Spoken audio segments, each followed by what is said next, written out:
లోక్సభ ఘటనపై పూర్తి బాధ్యతను తాను తీసుకుంటున్నట్లు స్పీకర్ ఓం బిర్లా ప్రకటించారు. లోక్సభ లోపల ఇద్దరిని, బయట ఇద్దరిని అదుపులోకి తీసుకున్నట్లు వివరించారు.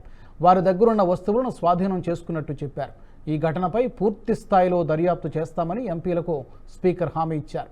నిందితులు వదిలింది కేవలం సాధారణ పొగే అని ప్రాథమిక దర్యాప్తులో తేలిందన్నారు. దాని గురించి ఆందోళన చెందాల్సిన అవసరం లేదని స్పష్టం చేశారు. సభ్యుల ఆందోళనల్ని పరిగణనలోకి తీసుకుంటామని స్పీకర్ ఓం బిర్లా వెల్లడించారు.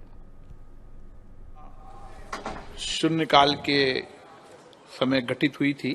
उस घटना की लोकसभा अपने स्तर पर संपूर्ण जांच कर रही है और इस संबंध में दिल्ली पुलिस को भी आवश्यक निर्देश दे दिए गए हैं।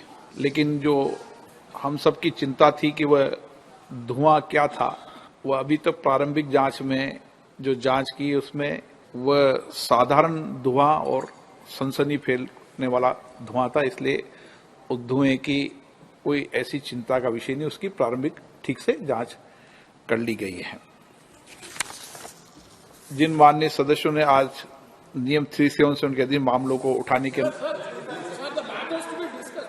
एक मिनट सब आप एक मिनट प्लीज, नो, ओके नहीं एक मिनट प्लीज बालूजी प्लीज। अपन सब वरिष्ठ सदस्य हैं। सारी घटना की प्रारंभ नहीं, दोष नहीं दे रहे, दोष तो अपन दोष किसी को नहीं दे रहे।